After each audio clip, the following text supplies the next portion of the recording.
Olá, galera. Vamos para mais uma videoaula. Tema hoje: gravitação universal, assunto abordado no primeiro ano do ensino médio.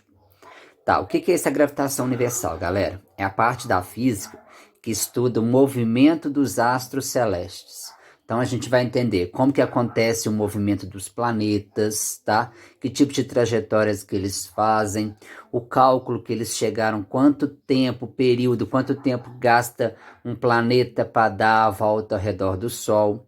Nós vamos falar de alguns sistemas planetários, tá? Que antigamente a gente tinha tinha o geocentrismo, depois descobriram que é heliocentrismo, né, gente? Que é o Sol no centro da Terra, então, do centro do universo, desculpa. Então vamos lá, a gente vai falar de muita coisa, vamos falar de velocidades dos planetas, velocidade de escape, quando você lança um satélite, quando você lança um foguete, com qual velocidade que ele tem que ter para ele poder fugir da gravitação, da órbita da Terra, para ele conseguir escapar do campo gravitacional da Terra. Então, qual é a velocidade que a gente tem que lançar um satélite para ele ficar em cima, em órbita da Terra, tá? Então, são várias coisas que a gente vai fazer nessa parte, tá? Nessa parte da gravitação universal. É um tema muito importante, muito interessante, porque, basicamente, a gente vai passar por muita parte da astronomia. E a astronomia é a ciência mais antiga que a gente tem, tá? Então, ou seja, a astronomia, antigamente, né, o pessoal de antigamente, principalmente os navegantes, quando iam navegar, fazer descobertas, eles não tinham bússola. Então, eles se orientavam através da movimentação dos astros no céu. Então, eles tinham que entender as constelações, entender o movimento dos planetas, do Sol, o movimento que que a Terra faz, o Sol nasce de um lado, se põe do outro. Com isso, eles dá para fazer o relógio. Então, o primeiro relógio antigo foi baseado no Sol, tá? Então, esta ciência, astronomia, é muito interessante, tá? Só que a gente não vai abordar muita coisa nela aqui não, tá? Porque ela é muito grande, muito específica. Então, aqui a gente vai dar só uma pincelada mesmo essa parte da astronomia. Nós, por exemplo, não vamos falar sobre cometas, sobre buraco negro, a gente vai falar disso. A gente vai falar mais, focar mais na trajetória, no movimento dos planetas, tá? Então, bora lá, galera. Bom, então um pouco de história aqui para a gente poder entender, ó. Então, no século IV a.C., Platão, que era um filósofo bem interessante nessa época, bem importante, ele estabeleceu um sistema onde você tinha três astros, Sol, Lua e Terra. Então ele percebeu que no céu tinha esses três astros. E com isso, com os estudos dele, que ele começou a estudar o céu, o que ele percebeu? Ele descobriu aqui no caso, então, alguns planetas. Ele percebeu que não tinha só a Terra, né, no espaço. Você tinha outros planetas. Então ele percebeu Mercúrio, Vênus, Marte, Júpiter, Saturno. Aí como que ele percebeu isso? Então observando o céu, galera. A movimentação que ele observava toda noite daquele planeta, daquela estrelazinha que ele via, pela trajetória que ele estava fazendo, ele percebia que aquilo ali era um planeta. Tá? Então, pelo tipo de trajetória, ele conseguia perceber se era um planeta, se era uma estrela, o que que era. Tá? Então, isso já no século IV antes de Cristo. Então, olha para você ver como que era importante essa ciência nessa época. Tá? Bom, aí depois, no século II depois de Cristo, nós já temos o Cláudio Ptolomeu de Alexandria. Alexandria era uma cidade, né? Era um reinozinho que tinha bastante importante, com bastantes filósofos que moravam nessa cidade. Então, o que acontecia? Eles estavam direto estudando o céu, o movimento dos planetas, dos astros celestes. Aí, o que eles fizeram? Bom, aí esse Ptolomeu, ele escreveu, ou seja, ele deduziu, né, escreveu um sistema, né, onde ele adotava que os planetas giravam em órbitas circulares, concêntricas, que têm a mesma distância, em torno da Terra, tá? Então, ou seja, Cláudio Ptolomeu foi um dos primeiros filósofos cientistas que começou a montar um quebra-cabeça para poder tentar explicar o movimento dos astros celestes, tá? Bom, e ele criou um sistema planetário, né, chamado de geocentrismo, ou seja, a Terra está no centro do universo, a Lua e os outros planetas, inclusive o Sol, estariam girando ao redor da Terra de forma circular, trajetória, e concêntricas, que tem a mesma distância de um lado com o outro, ó. Então esse foi o sistema planetário Ptolomeu. Ele ficou aí em vigor por um bom tempo, até outro cientista filósofo vir e falar que o Ptolomeu estava errado, que o sistema geocêntrico ele não funciona, ou seja, não existe. A Terra não era o centro do universo. Então vamos lá, vamos ver quem foi esse cientista filósofo aí que revelou isso. Foi Nicolau Copérnico, tá? Foi um outro cientista muito importante nessa época. Então ele pegou os estudos do Ptolomeu e falou, não, tem um erro aqui. A Terra não é o centro do universo. Então quem que é o centro do universo? É o Sol. Então, como o Sol era o centro do universo, ele deu o nome de sistema planetário heliocentrismo, que era o Sol no centro do universo. Então, no meio de tudo, o Sol repousa imóvel, então, ou seja, o Sol não se movimenta. Com efeito, quem colocaria nesse tempo de máxima beleza, um doador de luz em qualquer outro lugar que não aquele de onde ele possa iluminar todas as outras partes. Então, ou seja, como o Sol estava fixo, ele poderia iluminar todos os outros planetas que estavam girando ao redor dele. Então, com isso, ele chegou à conclusão que o sistema solar que a gente tem hoje, né, é o Sol no centro do universo e os outros planetas, né, girando ao redor dele.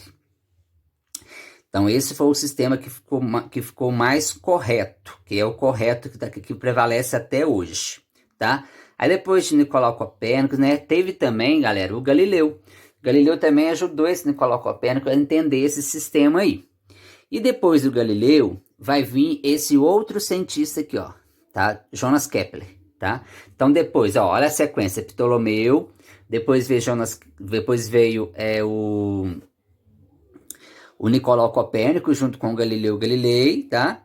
E depois que vai vir o Jonas Kepler, tá? Então o Jonas Kepler, baseando nas ideias do Galileu, né, e do Nicolau, ele conseguiu elaborar um trabalho científico, né? Porque para você ter um trabalho científico, você tem que ter comprovação. E o Nicolau Copérnico, ele não conseguiu provar muito a existência desse sistema, não. Mas aí veio o Jonas Kepler e ele vai conseguir deduzir de uma forma científica que nós temos então um sistema heliocêntrico. Então vamos lá. Então ele elabora um trabalho científico tendo o Sol como referência, provando através de 3 leis matematicamente as relações entre os períodos, ou seja, entre o tempo que um planeta gasta para dar a volta ao redor do Sol, as posições, ou seja, a distância que eles estão em relação ao Sol, e a velocidade e trajetória dos planetas, ou seja, a velocidade com que ele vai movimentando o planeta, quando ele está dando a volta ao redor do Sol, e a trajetória dos planetas, que não era, tá? Segundo o Ptolomeu, a trajetória dos planetas era circular, mas ele estava errado, tá? Então, Jonas Kepler, através de leis e matemática, né, aplicada, ele conseguiu deduzir que a trajetória dos planetas não era circular, era em forma de elipse. Elipse é porque ela é meio achatada em um dos polos, ok, galera? Então, ela é meio achatada, então elipse é isso. Então, com isso, ele vai escrever essas 3 leis importantíssimas que a gente vai ver a partir de agora, tá? Então, vamos lá. Como que é chamada a primeira lei de Kepler? Como que ela é chamada? Lei das trajetórias, ou seja, todos os planetas se movem em órbitas elípticas, tendo o Sol ocupando um dos focos. Então tá aqui, ó, esse é o planeta, ele está dando a volta ao redor do Sol, é uma trajetória elíptica, porque ela é meio achatada aqui nessa parte, dessas regiões, e o Sol ocupa um dos focos. Então aqui é como se fosse um foco aqui, e aqui é como se fosse outro foco, tá? Essas regiões achatadas, galera, ele deu um nome aqui, ó. Afélio é a região que está mais afastada do Sol, e periélio seria essa região achatada que está mais próximo do Sol. Então, quando o planeta dá a volta ao redor do Sol, ele passa pela região de afélio e pela região de periélio, tá? Isso vai vir falar agora na segunda lei de Kepler. Então, a primeira que você tem que saber, a trajetória dos planetas. Não era circular, igual Ptolomeu falou. É elíptica, tá? Bom, agora vamos para a segunda. A segunda lei de Kepler fala da lei das áreas. Ou seja, então vamos lá. Então tá aqui, ó, o planeta dando a volta ao redor do Sol de uma trajetória elíptica. Elíptica. Bom, à medida que o planeta vai movimentando, galera, a velocidade dele também vai modificando, tá? Então, ó, quando o planeta está aqui na região do afélio, que é a região mais distante do Sol, ele vai ter sempre uma menor velocidade. Então, ele vai caminhar aqui com menor velocidade. Tá, aí à medida que ele vai aproximando do Sol, galera, a velocidade dele vai ficando maior.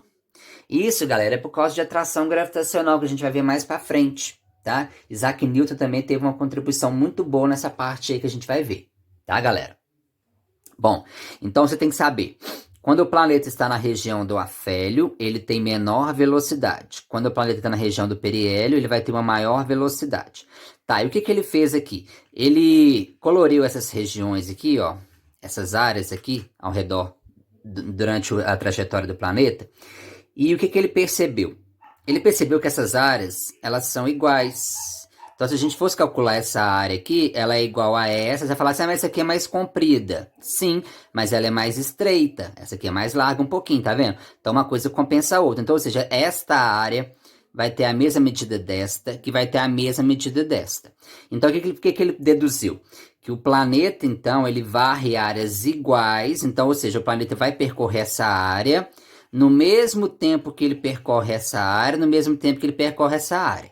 Aí você vai falar assim, mas se o tempo é igual e a área é igual, como que ele vai ter velocidades diferentes, o planeta? Então vamos observar isso. Então se a gente fosse considerar o arco da circunferência, esse aqui, galera, ó, esse pedaço aqui, ó, o comprimento da circunferência aqui nesse pedaço, então a gente vai ter o planeta percorrendo esse pedaço aqui, uma distância aqui, o planeta percorrendo essa outra distância que já é um pouquinho maior, e o planeta percorrendo essa outra distância aqui no arco da circunferência aqui, ó. Então, ou seja, como ele vai percorrer distâncias maiores aqui, a velocidade tem que ser maior.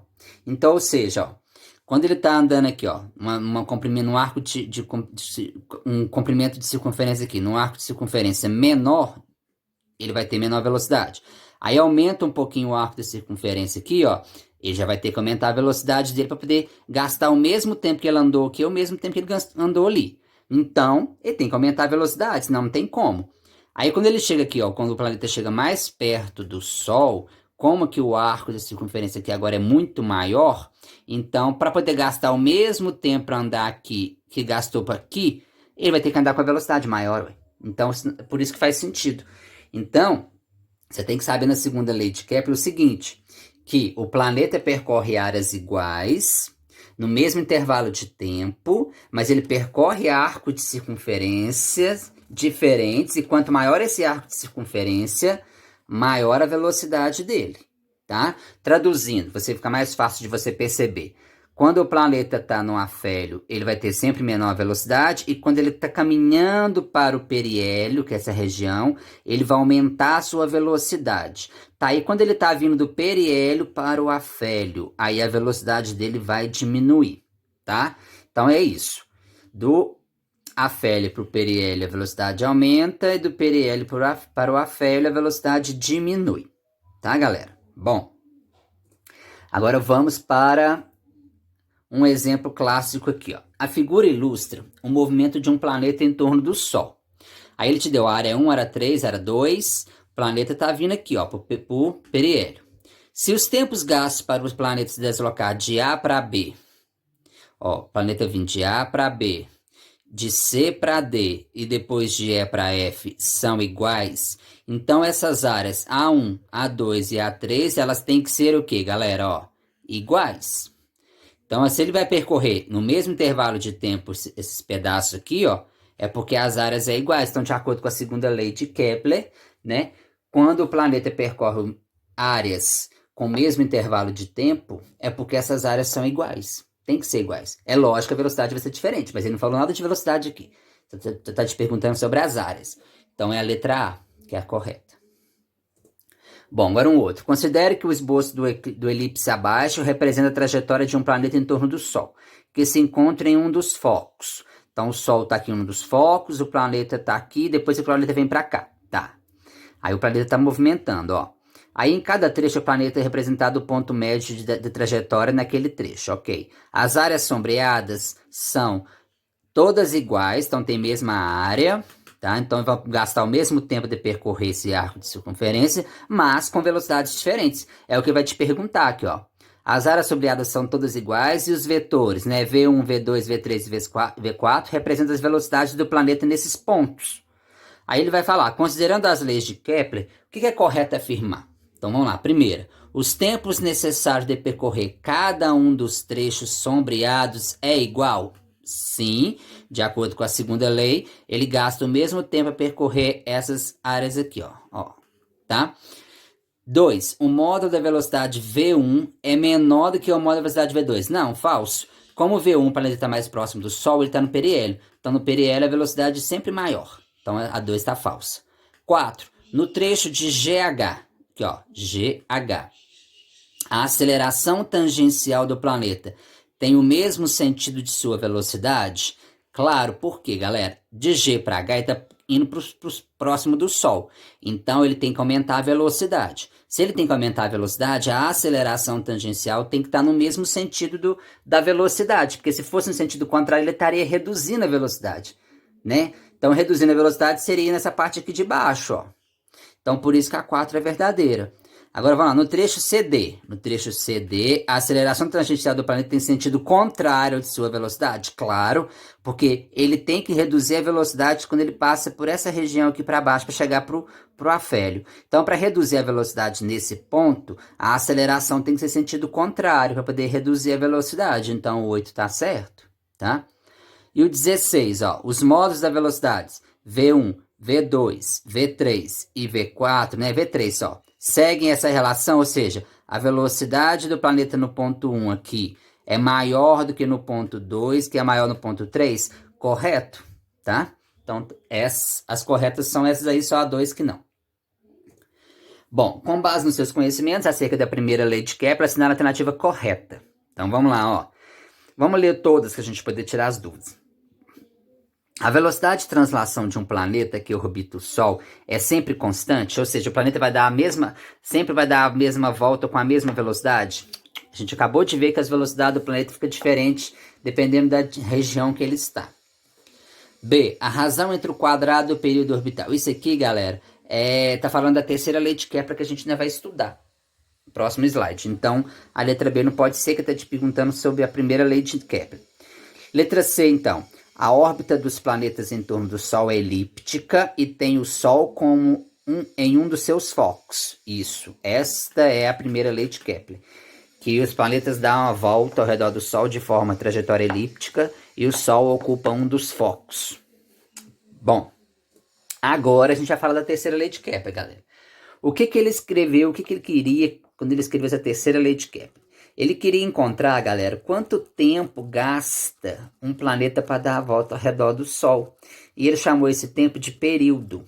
Então, quando a gente fala de período de um planeta, a gente está se referindo ao tempo que ele gasta para dar a volta ao redor do Sol. A Terra, por exemplo, ela gasta 365 dias para dar a volta completa ao redor do Sol. Aí, quando tem um ano bissexto, né, aumenta um pouquinho. Mas isso não vem ao caso agora. Então, ou seja, período é o tempo gasto para poder dar a volta. Aí o que ele percebeu? Que o período, galera, depende do raio, ou seja, da distância que o planeta fica do Sol. Então, por exemplo, a gente sabe que a Terra é o terceiro planeta depois do Sol. Então, por exemplo, o primeiro planeta que está lá, né? Como ele está mais próximo do Sol, é lógico que ele vai dar a volta ao redor do Sol muito mais rápido. Ele vai gastar menos tempo do que 365 dias.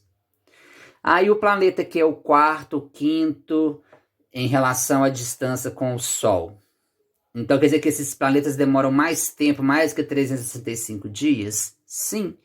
Então é isso que ele veio estabelecer, que é proporcional. O período, o tempo gasto é diretamente proporcional ao raio, que é a distância que separa o planeta do Sol, tá?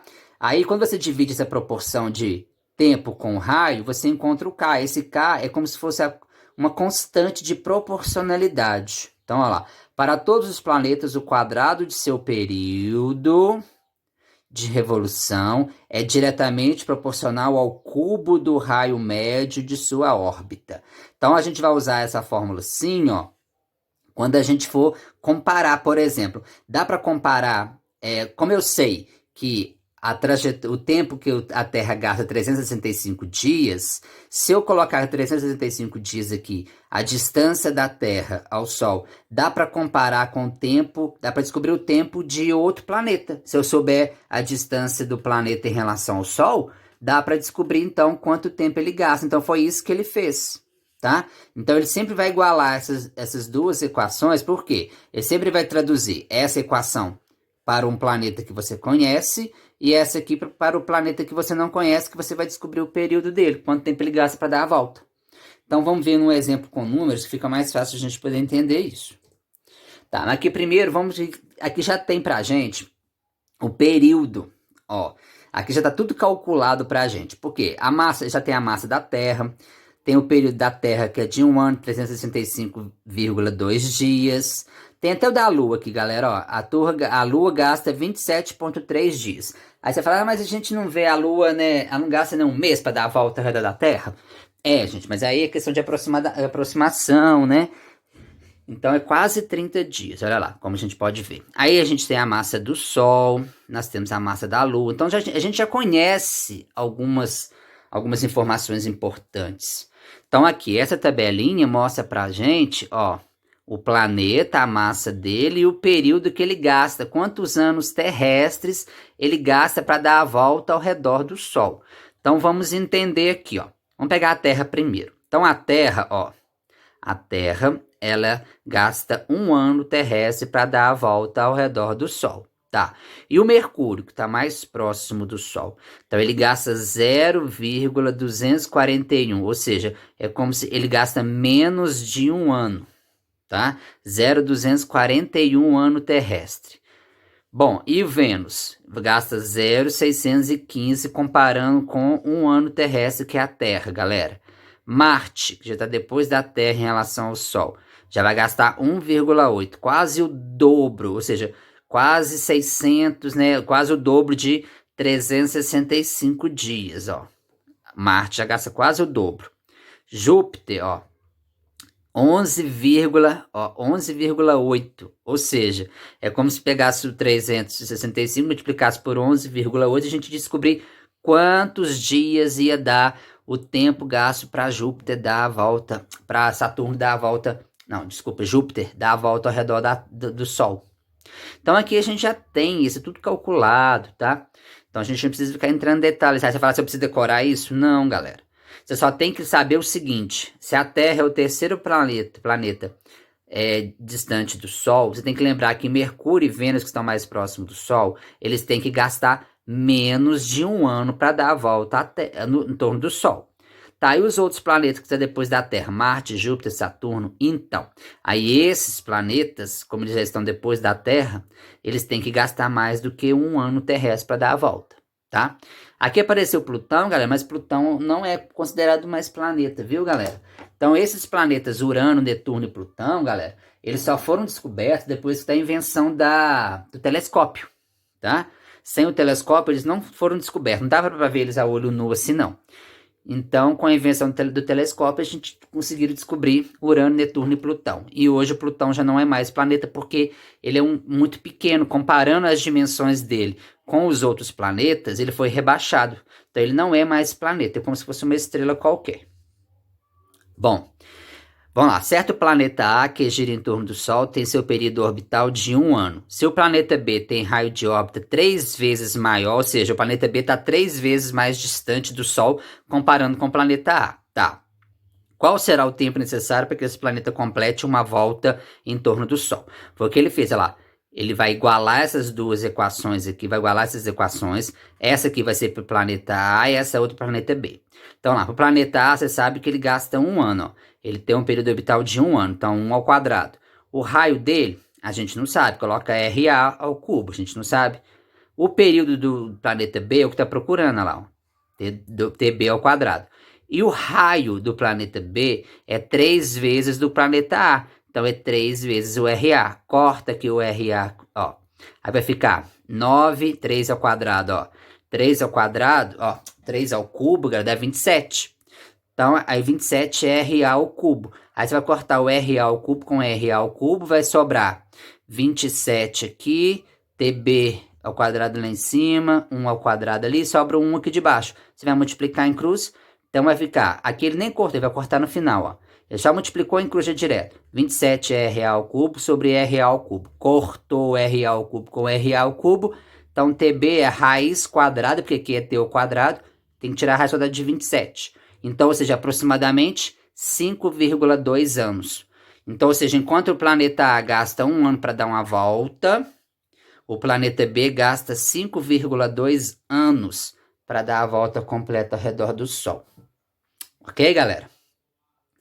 Bom, considere um raio médio de órbita de Júpiter em torno do Sol igual a 5 vezes o raio médio de órbita da Terra. Então, Júpiter está distante do Sol 5 vezes a mais do que a Terra. Tá. Segundo a terceira lei de Kepler, o período de revolução de Júpiter, então, em torno do Sol, vai ser aproximadamente de quanto? Então, vamos lá, foi o que eu fiz, ó. Igualei as duas equações. Essa equação que vai ser considerada como se fosse a Terra, e essa aqui como se fosse Júpiter. Então, vamos lá. Então, qual que é o período que a Terra gasta para dar retorno do Sol? Você tem que saber, é 1 ano. Então, a gente coloca 1 ao quadrado. O RA ao cubo você deixa, TB ao quadrado você está procurando, e o RB é 5 vezes o RA.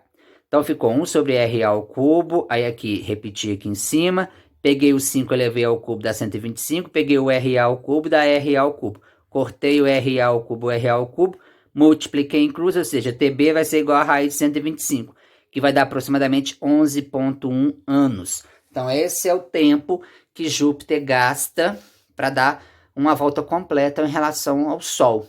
É 11,1 ano comparando com o da Terra. Então, ou seja, enquanto a Terra gasta 1 ano, Júpiter vai gastar 11,1 ano para dar a volta ao redor do Sol. Ok, galera? E essa lei da gravitação vai ficar para um próximo vídeo, tá? Então, no próximo vídeo, a gente vai falar sobre a gravitação universal, que Isaac Newton também foi muito importante nessa parte.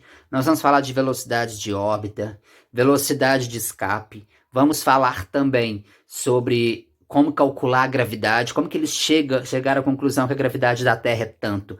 Como que eles sabem que a gravidade de Júpiter é 25 metros por segundo ao quadrado. Então, tem um cálculo que faz também. Então, a partir de agora, vai ter uns cálculos um pouquinho mais complicadinhos, galera. Mas é fácil de fazer, mas é fácil de acompanhar, tá?